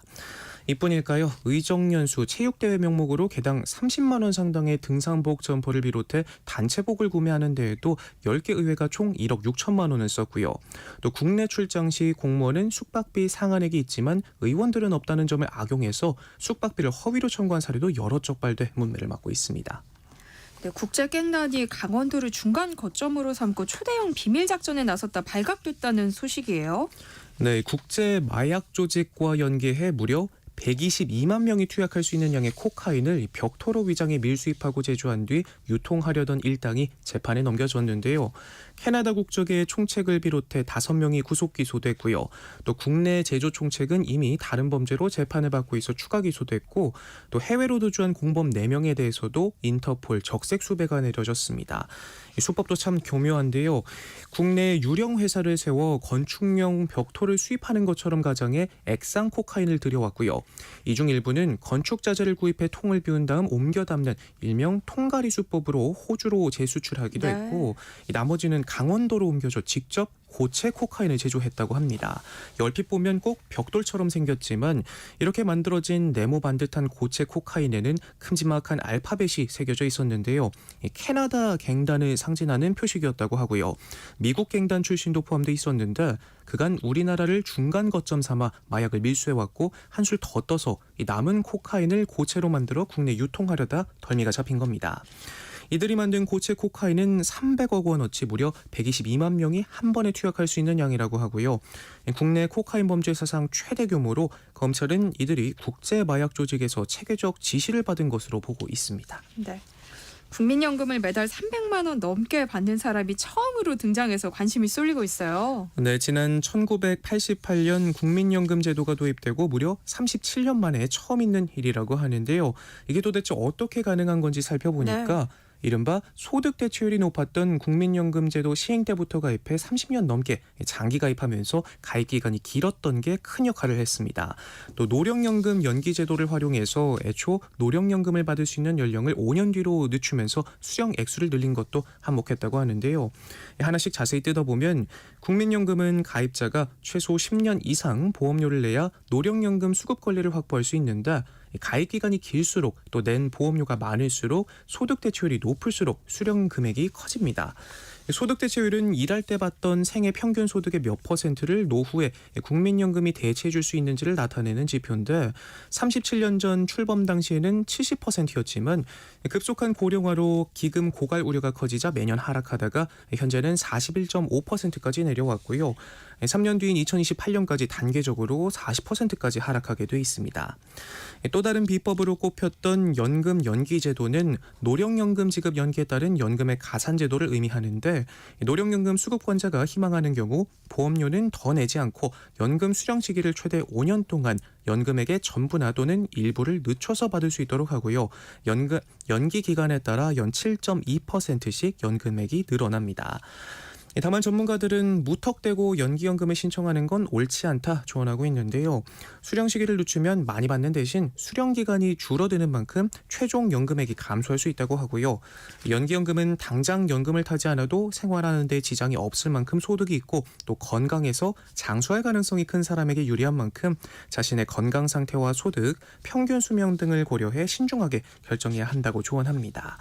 최초로 월 300만 원 이상 노령연금 수급자가 등장하긴 했지만 전체 수급자가 받는 평균 금액 수준은 공무원 연금이나 사학연금, 군인연금 등 다른 특수직 연금 수급자와 비교해서 그다지 많지 않아 노후 대비에는 부족하다는 지적이 여전히 나오고 있습니다. 네. 다음 뉴스 살펴볼까요? 현금 없는 은행 점포가 처음으로 등장해 화제예요. 네, 서울 한복판에 현금 뭉치 없는 은행 점포가 처음으로 등장했습니다. 은행하면 떠오르는 현금 금고가 사라졌고요. 창구에선 현금 거래를 할 수 없는 요상한 곳입니다. 요즘 현금 쓰는 사람들을 찾아보기가 드문 만큼 현금 없는 사회가 다가오면서 은행들이 점포 운영 효율성을 높이기 위해 이른바 캐시리스 전략을 들고 나온 건데요. 현금 사용량이 급감하자 은행에서의 동전 교환을 제한하거나 우체국 집배원이 현금을 고객에게 배달해주는 서비스까지 등장할 정도입니다. 대표적으로 부산은행은 이달 서울에 새롭게 문을 연 구로 디지털 금융센터점과 성수동 금융센터를 캐시리스 점포로 시범 운영하고 있는데요. 점포 안에는 1,000원짜리 한 장, 100원짜리 동전 하나도 준비해놓지 않고요.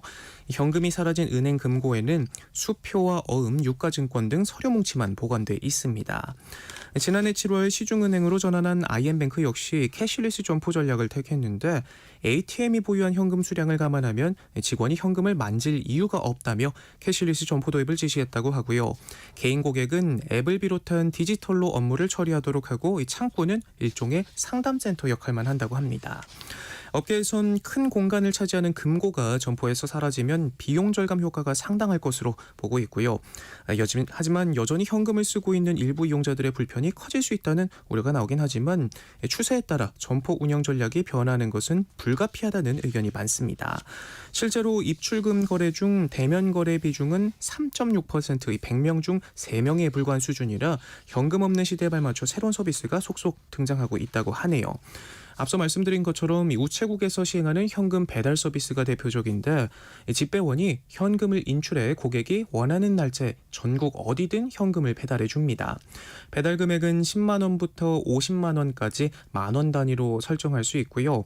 경조금 배달 서비스도 운영 중인데 집배원이 고객이 요청한 주소지로 경조 카드나 경조금을 전달하기도 하는 등 업계는 현금 선택권과 금융 소외 문제가 여전히 남아있지만 비대면 거래 대중화, 인공지능 발달 등 거대한 흐름에 맞춰 금융권도 빠르게 변하고 있다. 달라진 흐름을 짚었습니다. 네. 어도어와 전속계약 분쟁 중인 뉴진스가 새 이름을 찾고 있다는 소식이네요. 네, 어도어를 향해 전속계약 해지를 선언하면서도 이 그룹 이름에 애착을 드러냈던 뉴진스 멤버들인데 어제 SNS를 통해 일정 기간 사용할 새로운 활동명을 공모한다며 팬들의 참여를 독려했습니다. 이 뉴진스라는 상표권을 소속사인 어도어가 소유하고 있기 때문인데요. 실제로 멤버들은 최근 공식석상에서 자신들을 뉴진스라 칭하지 않고 각자의 이름으로만 활동해 왔는데 이에 대해 어도어는 전속계약에 관한 법적 판단을 받기도 전에 새로운 활동명을 공모하는 건 중대한 계약 위반이 될 수 있다는 입장을 밝히면서 맞서고 있습니다. 네, 지금까지 임선우 뉴스캐스터와 함께했습니다. 고맙습니다. 고맙습니다. 내일 점심 메뉴 추천. 귀로 듣는 푸짐한 지식 한 상 어떠세요? 세상의 모든 정보. 아나운서 전주리입니다. 건강에 관한 모든 궁금증을 풀어드리는 시간입니다. 똑똑 라디오 주치 을지대학교 가정의학과 오한진 교수님과 함께합니다. 어서 오세요. 안녕하셨습니까? 오늘은 저희가 중독에 대한 이야기를 네네네. 나눠볼 예정인데요. 혹시 교수님도 무언가를 끊어야겠다 이렇게 다짐해 본 적 있으세요? 예전에 담배를 끊어야겠다. 뭐 이런 거 다 다짐을 해보죠. 흡연했던 적이 있으시군요. 그럼요. 당연히 있죠. 그 성공하신 거예요? 그때 아유, 다짐하고 예. 바로? 그럼요. 88년도부터 지금까지 담배를 끊고 있습니다. 교수님 중독을 판단하는 기준이 뭐예요? 네. 그러니까 내 의지를 벗어나서 자꾸 막 생각이 나고 이러면 이거 중독이라고 봐야 돼요? 일종의 뭐 그런 의미죠. 이 중독을 우선 알아야 중독이 뭔지를 이제 판단을 할 텐데 중독이라는 것은 충동을 억제하지 못하고 조절하지 못하는 상태. 그러니까 충동에 대해서 억제를 못하는 거죠. 알코올 중독, 담배 중독, 뭐 무슨 중독이 다 마찬가지죠. 이 중독자라고 하면 대부분의 사람들은 아유 나랑 관계없어. 나는 저 정도 조절할 수 있어. 그런데 담배를 피우고 있고 이거 사실 쉽지 않은 거예요. 네. 중독이 되는 가장 중요한 물질이 하나 있습니다. 그게 뇌에서 나오는 이제 도파민이라는 건데 이 도파민은 학습을 잘할 수 있게끔 도와주는 거예요. 그래서 학습해서 내가 뭔가를 성취하면 도파민이 나와서 잘했다 이렇게 해주는 거거든요. 네. 또 내적으로 내가 동기가 막 부여돼서 그걸 잘할 수 있게 만들어주는 물질 중에 하나가 도파민인데 이게 너무 많이 나오거나 지속적으로 나오거나 이러면 이 동기나 이런 쪽이 아니라 거기에 자꾸 의존하게 되고 내성이 생기게 돼서 더 많은 도파민을 원하게 됩니다. 그래서 마약 중독 이런 게 처음에는 아주 얕은 정도의 마약으로 시작을 해서 그게 이제 뭐 히로뽕 이런 거죠. 담배부터 시작을 하는 거예요, 사실은. 그랬다가 그게 순간적으로 이제 조금 더 심한 걸 받고 싶다. 그래서 이제 단계가 높은 걸 넘어가게 돼서 이게 처음 시작을 안 해야만 중독에서 벗어나지 시작을 해놓으면은 그 다음 단계로 넘어갈 수밖에 없게 돼요. 여기 자꾸 의존이 생기고 그러면서 내성이 생기니까 양이 많아지게 되고 이 중독은 참 어렵습니다. 똑똑 라디오 주치 오늘은요 일상을 위협할 수 있는 중독 현상에 대한 이야기 나눠볼 예정입니다. 관련해서 궁금한 점 있으시거나 탄수화물이나 카페인 없이 생활하기 힘들어서 고민이신 분들도 지금부터 문자 보내주세요. 참여하실 번호는 샵 9730번이고요. 짧은 문자 50원, 긴 문자는 100원의 정보 이용료 부과됩니다. 콩 게시판 KBS 일라디오 유튜브 채널을 통해서는 무료로 참여하실 수 있으니까요. 많은 참여 부탁드립니다. 저희가 추첨을 통해서 모바일 커피 쿠폰 보내드립니다. 중독하면은 뭐 마약 뭐 이렇게 큰 것들만 생각하지만 사실 우리가 쉽게 가장 뭐 어떤 중독이 있을까 생각해 보면 탄수화물 중독 이런 거 있잖아요. 이것도 중독 아닌가요? 중독이죠. 뭐 한국인은 밥심이야. 밥을 먹어야지 뭐 이러면서 밥을 꼭 먹게끔 만드는 분들 많고 또 밥을 안 먹으면 밥 먹은 것 같지 않다. 식사한 것 같지 않다는 생각하시는 분들도 많은데 보통 한국 사람이 밥으로 탄수화물을 약 200g 정도를 섭취를 합니다. 근데 이거 말고 그다음에 탄수화물이 또 많아요. 예를 들면 밥배 따로 디저트 배 따로 뭐 이래가지고 또 따로 먹고 밥배 따로 술배 따로 그래가지고 또 술 드시고 이게 전부 다 탄수화물의 일종들이거든요. 그러니까 밥은 다 먹었는데 좀 더 달달한 게 먹고 싶다. 식사를 다 끝냈는데 달달한 게 먹고 싶다. 이러면서 자꾸 드시게 되는 게 이제 탄수화물인데 이 탄수화물이 너무 많아지는 게 문제지 탄수화물 자체가 문제는 아닌 거예요. 그러니까 우리가 탄수화물 중독이라고 하는 것은 탄수화물 양이 많은 사람을 말하는데 한국 사람을 살펴보면 식사 중에 탄수화물 양이 많아요. 그게 보통 60% 정도만 가장 좋은 비율이 되는데 이걸 넘어서 75% 이 정도 되는 사람이 10명 중에 6명 정도 된다고 그래요. 그러니까 이분들이 이제 문제가 되는 거고 나이가 들수록 이걸 통제하던 힘이 줄어듭니다. 그래서 50대 이상이 되면 조금 더 많아지는 거로 돼 있어요. 그래서 탄수화물은 먹는 게 나쁜 것은 아니지만 많이 먹는 게 문제다. 이렇게 보면 됩니다. 그러니까 탄수화물 우리 몸에 중요한 영양소긴 하죠. 아주 중요하죠. 왜냐하면 뇌는 탄수화물만 에너지원으로 씁니다. 그러니까 단백질하고 지방만 먹으면 뇌로 가는 탄수화물 양이 줄어들어요. 그렇기 때문에 어떻게 해요? 몸에 있는 단백질과 지방을 녹여서 탄수화물로 바꾸거든요. 그러니까 탄수화물은 어느 정도는 반드시 있어야 되는 거예요. 근데 많이 먹는 게 문제죠. 홍지연님이 저는 빵, 떡 중독입니다. 식사 후에는 꼭 빵이나 떡이 먹고 싶어요 하셨고요. 사실 저도 좀 기분이 안 좋거나 이런 날은 탄수화물이 먹고 싶어요. 아무리 밥을 먹고 나서도. 네. 그러니까 어느 정도 수준일 때 탄수화물 중독을 의심해 볼 수 있는 건가요? 네, 요거 참 답답한 부분이죠. 먹었다고 꼭 나쁘다고 할 수는 없는 건데 하여튼 건강보험심사평가원에서 탄수화물 중독 자가진단 테스트라는 것을 만들어냈습니다. 하나씩 짚어드릴 건데요. 10개 중에 3개 이상이면 주의, 4개에서 6개면 위험, 7개 이상이면 중독이다 이렇게 보시면 돼요. 네. 아침 식사로 밥보다 빵을 주로 먹는다. 네. 두 번째는 오후 서너 시쯤이면 집중력이 떨어지고 배고픔을 느낀다. 세 번째는 밥 먹는 게 귀찮아질 때가 있다. 네 번째는 주위에 항상 초콜릿이나 과자 같은 간식이 있다.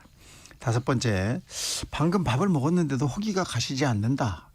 여섯 번째, 잠들기 전에 야식을 먹지 않으면 잠이 오지 않는다. 일곱 번째, 식이요법을 3일 이상 해본 적이 없다. 여덟 번째, 단 음식은 상상만 해도 먹고 싶어진다. 아홉 번째, 배가 부르고 속이 더부룩해도 자꾸 먹게 된다. 열 번째, 음식을 방금 먹은 후에도 만족스럽지가 않다. 이 중에 7개 이상이면 중독입니다. 저는 위험 단계네요. 위험 단계. 저도 좀 위험한데. 4개 이상이시군요. 네. 네. 아니 근데 탄수화물 중독이 어떤 문제를 일으켜요? 일으키죠. 탄수화물 양이 많아지면 이 탄수화물을 한 번에 다 쓰지를 못해요. 우리 몸은. 그러면 이게 남게 되죠. 우리 몸 안에. 남은 탄수화물은 전부 다 지방으로 변해서 축적이 됩니다. 맨 처음에 탄수화물이 남으면 이거는 이제 간과 근육에 글리코겐이라는 물질로 저장이 돼요. 그랬다가 이 글리코겐이 다 저장되고 나면 이제 더 이상 저장할 곳이 없거든요.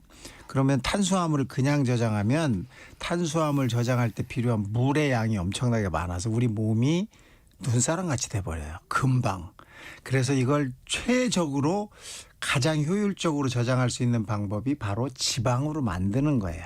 그러니까 지방으로 만들어서 저장하면 많은 양을 저장할 수 있기 때문에. 그래서 우리 몸에서는 탄수화물이 남으면 지방으로 바꿔서 저장을 합니다. 그러니까 이 지방이 많아지니까 뚱뚱해지게 되는 거죠. 옆구리살도 늘어나고 팔뚝살도 늘어나고 뭐 온 데가 다 늘어납니다. 그러다가 우리 몸에 더 이상 이제 채울 데가 없으면 대사 질환이 만들어져요. 그게 첫 번째가 당뇨병이고 두 번째가 고혈압이고 세 번째가 고지혈증입니다. 쓰리고라고 우리가 자꾸 부르는데 이 세 가지가 만들어지면 그다음부터는 이제 병이니까 힘들게 되는 거죠. 그럼 탄수화물 중독에서 벗어나기 위해서는 어떻게 해야 하나요? 우선은 이제 탄수화물을 줄일 수 있는 방법을 찾아야 되겠죠. 이 탄수화물을 먹어서 우리가 즐겁고 행복해졌다는 것은 탄수화물 먹을 때마다 나오는 도파민을 우리가 갈구하고 있다 이런 뜻이란 말이에요. 그러면 이 도파민이 다른 방향에서 만들어질 수 있도록 우리가 좀 해야 되겠죠. 그게 뭐냐? 내가 어떨 때 행복한지, 어떨 때 즐거운지, 어떤 걸 했을 때 기분이 좋은지를 찾아서 그걸 해야 되는 거예요. 그거에 먹는 것보다 그런 일을 해서 도파민을 잘 만족시키면 먹는 걸로 그 기쁨을 찾지는 않잖아요. 그래서 그런 취미생활, 특기, 운동, 뭐 그 외에 뭐 여러 가지 하고 싶은 일 이런 것들을 내가 열심히 노력해서 만들어내고 거기서 칭찬도 듣고 성취감도 느껴지면 이 탄수화물 중독에서 벗어날 수가 있어요. 그게 쉬운 방법이죠. 그렇다고 뭐 음식으로 뭐 단백질만 먹고 지방만 먹어서 나 빠져나가야 되겠다. 맛대가리가 없고 도파민이 안 나오는데 그게 되냐고요. 그러니까 도파민이 나올 수 있는 다른 길을 좀 같이 찾아보면 좋겠다.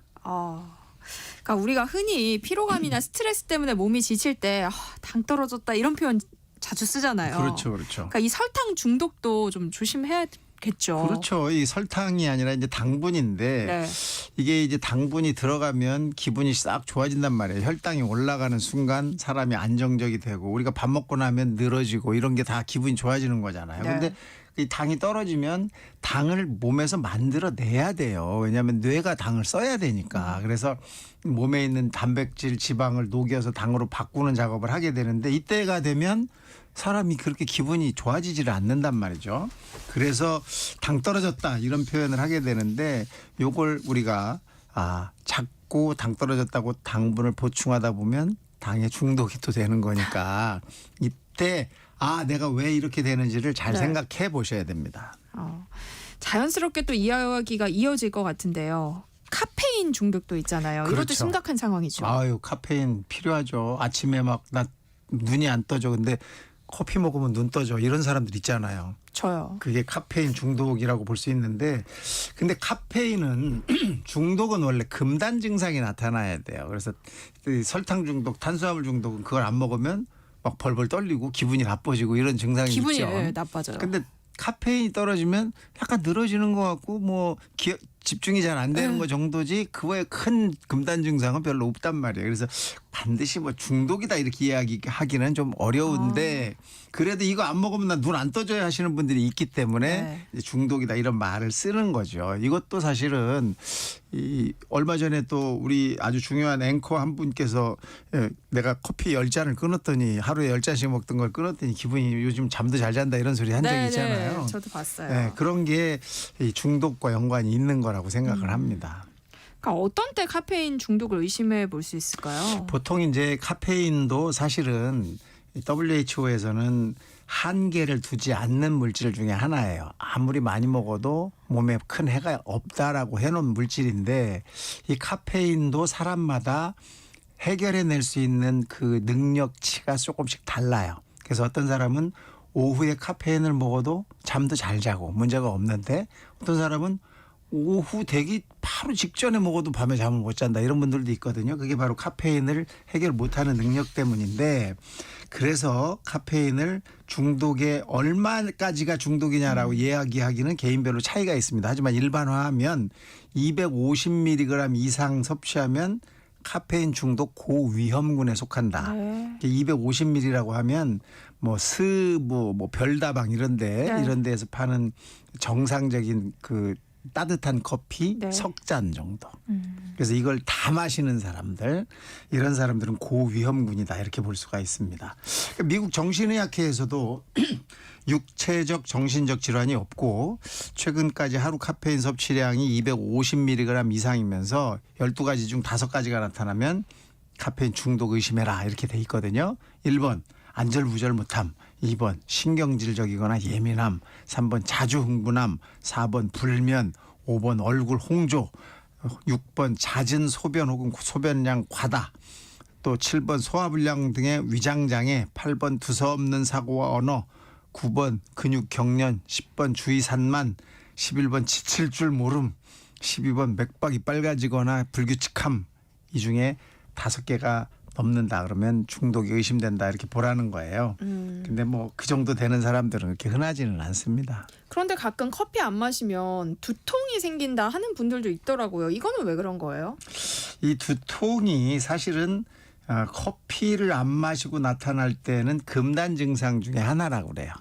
그래서 이 카페인과 연관된 두통은 혈관성 두통이 많은데 이 혈관성 두통은 주로 어디에 나타나느냐 하면 눈 뒤쪽 이 관자놀이 부분, 이 부분에 통증이 나타날 때 우리가 이제 카페인과 연관됐다라고 생각을 하는데 카페인을 먹으면 이거 사라진다. 그러면 확실히 연관이 있다고 볼 수 있습니다.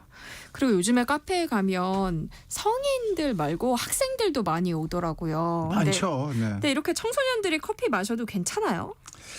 사실은 뭐 그 한계가 없는 물질 중에 하나라니까요. 그래서 카페인을 해결해내는 능력이 유전적으로 정해지는데 그 유전적으로 정해진 능력이 훌륭한 사람들은 먹어도 상관이 없습니다. 하지만 이게 자꾸 각성을 시키기 때문에 청소년이나 아직 뇌가 덜 발달한 사람들이 카페인에 자꾸 노출이 되면 자꾸 찾을 수밖에 없어요. 각성되는 느낌이 좋으니까. 그래서 청소년기에는 될 수 있으면 좀 피하는 게 좋다라고 돼 있습니다.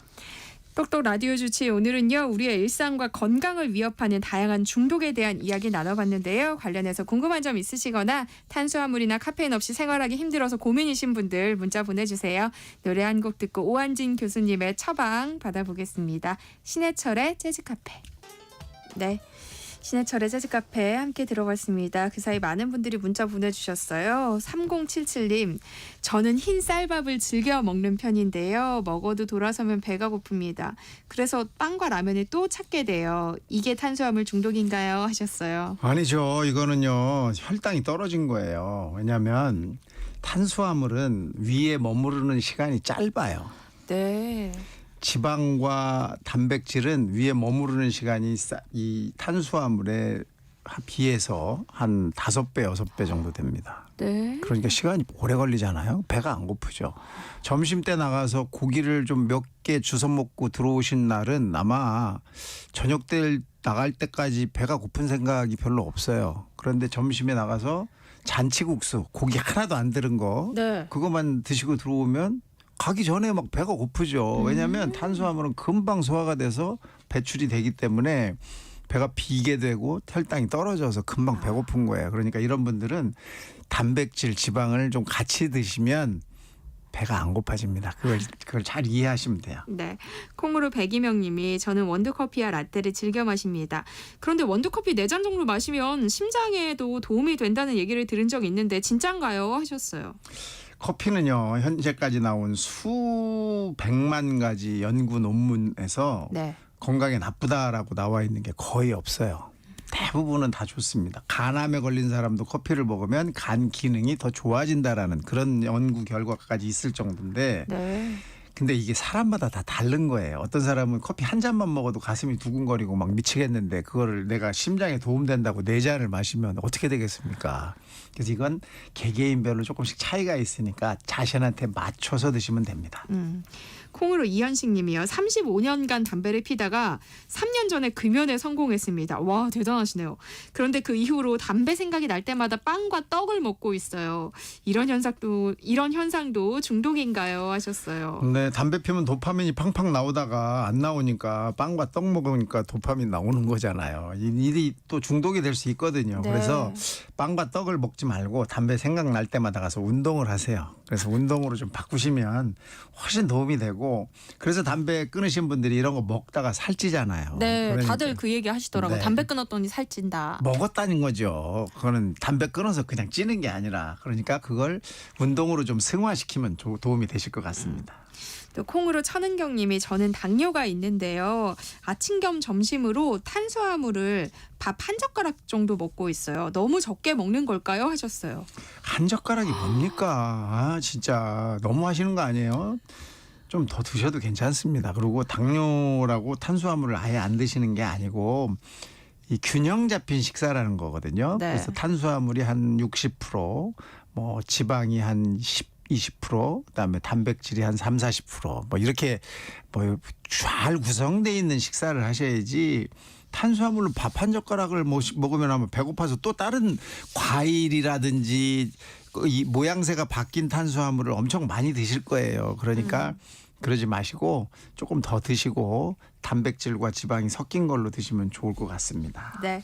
또 저희가 다음 주 예고해드릴게요. 요즘 저속 노화에 대한 관심이 크잖아요. 다음 주 이 시간에는 노화를 방지하기 위한 방법에 대한 이야기 나눠보려고 합니다. 관련해서 궁금한 점 있으신 분들 미리 문자 보내주시면 좋을 것 같아요.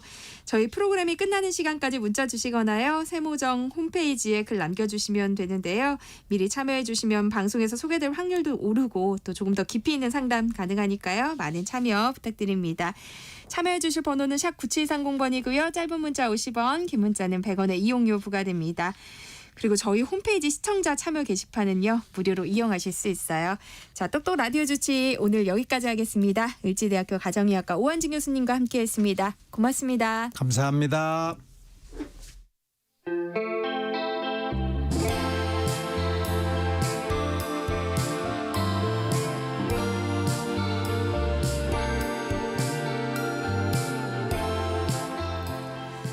유난히 시간이 더디게 흘러가는 금요일 오후입니다. 지루함을 설렘으로 바꿔줄 노래만 담아왔어요. 김윤아의 오늘이고 김윤아 음악평론가와 함께합니다. 어서 오세요. 안녕하세요. 아, 오늘은 더더군다나. 저 똑같은 생각한 거 아세요? 설 연휴를 앞두고 있어서 그런지 네. 정말 시간이 더디게 가고 있어요. 아마 오후에 좀 일찍 퇴근하시는 분들도 많으실 테고 네. 한 2-3시간 정도 일찍 가라 이런 얘기 들으신 분들은 지금 시계만 보고 계시지 않을까 싶은 생각이 드네요. 네. 설 연휴를 앞둔 오늘 우리 어떤 노래 함께 들어볼까요? 네, 역시 가족을 떠올리게 하는 곡들 같이 들어보는 게 가장 좋지 않을까 싶어서 네. 준비해봤어요. 아직 사무실이나 학교에 계신 분들도 그리고 벌써 어딘가로 떠나고 계신 분들도 아마 머릿속에 이 연휴의 가족 생각은 떼놓을 수 없지 않을까 그럼요. 싶은데요. 고민을 좀 많이 했습니다. 그래서 좀 다양한 가족의 형태를 뭔가 떠올릴 수 있는 선곡 오늘 준비해봤으니까요. 기대해주세요. 아, 기대되네요. 네. 첫 곡은 어떤 곡인가요, 그럼? 네, 오늘 첫 곡은 팝으로 한번 준비해 봤는데요. 굉장히 유명한 곡이에요. 많은 분들이 사랑하시는 아티스트 스티비 원더의 Isn't She Lovely 준비해 봤습니다. 아마 가족을 다룬 곡 가운데 세계적으로 가장 유명한 곡이 아닐까 싶은 생각이 들고요. 네. 발표는 벌써 70년대 중반에 됐습니다. 76년에 발표한 그 Songs in the Key of Life라고 하는 뭐 스티비 원더의 아주 대표적인 앨범에 수록이 돼 있고요. 이후에는 자신도 다시 부르고 다양한 아티스트도 얼마든지 리메이크를 했었죠. 또 국내에서도 참 팝이지만 많은 사랑을 받고 있는데 특히 전 결혼식에서도 이 노래 축가로 부르시는 분들 많이 봤던 것 같아요. 맞아요. 그렇죠. 라디오 말고도 실생활에서도 이곳저곳에서 자주 들리는 곡입니다. 그런데 실제로 이 곡에서 네. 말하는 쉬는 누군가요? 그러니까 이게 우리가 영어권 국가가 아니다 보니까 네. 가끔 모르는 분들이 계시더라고요. 그래서 결혼식장에서 저는 부른다고 생각을 하는데 사실 이 쉬가요. 스티비 원더의 딸입니다. 네. 그래서 오늘은 아마 조금 원곡보다는 짧은 버전일 텐데 아이 울음소리, 웃음소리가 곡 앞뒤에 굉장히 많이 들어가 있는 곡이에요. 처음에 시작할 때 아기가 막 웃는 소리가 있고 이제 뒷부분에 가면 뭔가 아이와 부모가 같이 막 이렇게 깔깔깔 웃고 울고 하는 소리들이 많이 들어가 있는데 앞부분 웃음소리는 스티비 원더 딸은 아니고요. 뒷부분에 이제 같이 목욕을 시키면서 장난을 치는 스티비 원더와 딸의 실제 목소리가 삽입이 되어 있기도 한 굉장히 좀 사랑스럽고 특별한 곡입니다. 그 스티비 원더가 아이샤라고 하는 딸이 있어요. 그 딸이 주인공이고 그래서 가사를 보면 Life is Aisha, 삶은 아이샤예요라는 진짜 아빠의 딸바보적인 사랑이 뚝뚝 묻어나는 가사도 있고 처음에 시작하는 부분에 보면 뭐 태어난 지 1분도 안 됐어요. 이런 가사도 들어있어요. 사실 아시는 분들은 많이 아실 텐데 딸을 바라보는 그 꿀 같은 아빠의 마음을 상상해 보시면서 들어보시면 어떨까 싶습니다. 네. 아버지가 사랑하는 딸을 위해서 만든 스티비 원더의 Isn't She Lovely 듣고 이야기 이어가 볼게요.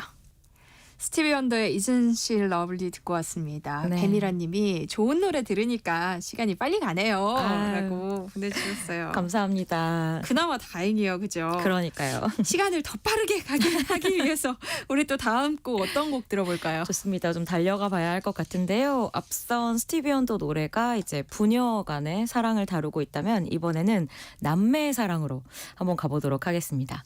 이게 부모 자식 간에도 사랑 표현하기가 쉽지 않긴 하지만 남매 사이 사랑 표현? 혹시 저 남자분들 남매예요. 있으세요? 저도 남매거든요. 아우. 생각만 해도 사실 좀 괴롭죠. 네. 아마 듣는 분들이 많이들 그러실 텐데 네. 그 사랑을 아주 은은하게 그러면서도 직접적으로 표현한 노래를 하나 가져가 봤어요. 네. 한국에서 가장 유명한 음악가 남매 2025년 기준으로는 그렇지 않을까 싶은데 악뮤의 러브리 준비 한번 해봤습니다. 이 곡이 2023년에 발표된 곡이죠. 이제 디지털 싱글로 나와서 큰 사랑을 받았었는데 이때 이 곡을 발표하면서 이제 악뮤가 그 얘기를 했었어요. 자신들이 좀 너무 우리 음악에 골몰한 부분이 있었던 것 같다. 그래서 악뮤 하면 그 악동 뮤지션으로 처음 등장했을 때 뭐 다리 꼬지마, 라면인 건가 이렇게 좀 위트 있는 곡들로 사랑을 많이 받았었잖아요. 그런 처음 대중을 만나던 시기 많은 분들이 사랑해주던 좀 재기발랄한 악뮤의 모습을 보여주고 싶다 이야기를 하면서 만든 곡이었어요. 악무 특유의 좀 유쾌하고 사랑스러운 느낌이 느껴지는 곡이죠. 맞아요. 그러면서도 이제 아티스트로 좀 레벨업된 뭐 편곡적인 부분에 있어서도 그렇고 멜로디 구성적으로도 좀 진일보한 면을 보여준 싱글이었는데요. 이 곡 같은 경우에 그런 초창기의 어떤 악동 뮤지션을 보여주고 싶다는 마음이 든 게 다른 이유보다도 사실은 음악을 주로 만드는 오빠 찬혁 씨의 동생 수연 씨에 대한 사랑과 관심? 근데 이렇게 얘기하면 또 굉장히 둘 다 외면할 것 같기는 실감할 하지만 것 같아요. 막 이럴 것 그쵸? 같은데요. 하지만 실제로 그런 마음이 굉장히 많이 녹아든 곡이에요. 이유가 뭐였냐면 실제로 수연 씨가 이 곡이 발표되기 전에 한동안 좀 우울증이나 대인기피증 같은 이런 그 뭐랄까요 정신적인 아픔이 있으면서 좀 슬럼프에 오래 빠진 적이 있었어요. 스스로 인터뷰에서도 이제 밝힌 적이 있었는데 그래서 한 2021년쯤에는 음악이 싫어서 정말 은퇴를 할까 생각을 했었다라는 그런 솔직한 발언까지도 했었거든요. 근데 이게 개인의 문제일 수도 있지만 솔직히 평생 오빠와 함께 음악을 해온 동생이잖아요. 그렇다 보니까 이 오빠 찬혁 씨도 동생이 이렇게 되는데 자신의 책임이 좀 있다는 마음이 들었대요. 그래서 그 마음을 담아서 당시 싱글의 음악적 방향을 잡았다고 하더라고요. 악뮤는 무대 위에서도 종종 맞아요. 현실 남매 같은 모습이 막 보일 때가 있잖아요. 그 질색하는 표정 유명하죠. 그래서 화제가 되기도 했었는데 또 그런 사연이 있었군요. 맞아요. 그리고 또 수연 씨도 한때 찬혁 씨가 좀 굉장히 튀는 모습으로 방송 활동을 한참 할 때가 있었는데 그때 뭐 미디어 같은 곳에서 사람들이 좀 놀리는 분위기가 만들어졌었단 말이죠. 근데 수연 씨가 굉장히 진지하게 나는 오빠의 그런 모습이 하나도 우습지 않고 아티스트로 성장해가는 모습이라고 생각한다. 또 단단하게 이야기를 해주기도 해서 겉으로 보기엔 그렇지만 또 석정은 굉장히 깊은 남매구나 싶었어요. 그래서 찬혁 씨가 이 곡을 만들면서 그 수연 씨가 행복하고 즐겁게 예쁘게 노래하던 그 모습을 너무 다시 선물해주고 싶다는 마음으로 작업을 했다고 하더라고요. 그래서 러블리잖아요, 제목이. 리가 이 두 남매의 성이 이제 이 씨인데 속으로 겉으론 드러내지 않았지만 우리 동생을 사랑하는 마음을 담은 우리 오빠의 깊은 심경이 들어있지 않을까 하는 마음으로 준비해봤습니다. 오빠의 깊은 사랑이 담겨 있다는 그 곡 한번 듣고 오겠습니다. 악뮤의 러블리. 네, 악뮤의 러블리 듣고 왔습니다. 홍지연 님이 수연님은 정말 천상의 목소리예요. 음색이 너무 예뻐요. 라고 보내주셨어요. 맞아요. 그냥 마냥 좀 유쾌한 곡이라고 생각을 했었는데 이 곡이 만들어진 배경을 듣고 나니까 좀 따뜻함이 더 배가 되네요. 그렇죠. 저도 사실 악뮤 이 노래 낸 이후에 뭐 인터뷰나 방송 활동하는 거 보면서 더 이 남매가 너무 소중하다 는 생각을 하게 됐던 것 같아요. 배미란 님도 제작진과 유나님 새해 복 많이 받으세요 라고 보내주셨고 홍지연님이 악뮤 정말 오래오래 듀엣했으면 좋겠습니다. 맞아요. 진짜 한국에서 가장 사랑받는 남매로 오랫동안 이런 위트 있는 곡들 많이 만들어줬으면 좋겠습니다. 네. 이 훈훈함을 이어갈 마지막 곡은 어떤 곡인가요? 마지막 곡으로는 매해 명절이 되면 그 명절 특수를 좀 노리는 곡이 아닐까 싶은 생각이 듭니다. 이승환의 가족 준비해봤거든요. 제목부터가 뭐 너무 이 명절에 잘 어울리는 곡이잖아요. 다만 곡 길이가 좀 깁니다. 이 당시가 이승환 씨가 그 음악적 완성도, 사운드에 대한 집착이 굉장히 높아졌던 시기여서 대곡을 만들어 버렸거든요. 그래서 요즘 라디오 나오는 곡들 뭐 2, 3분 정도잖아요.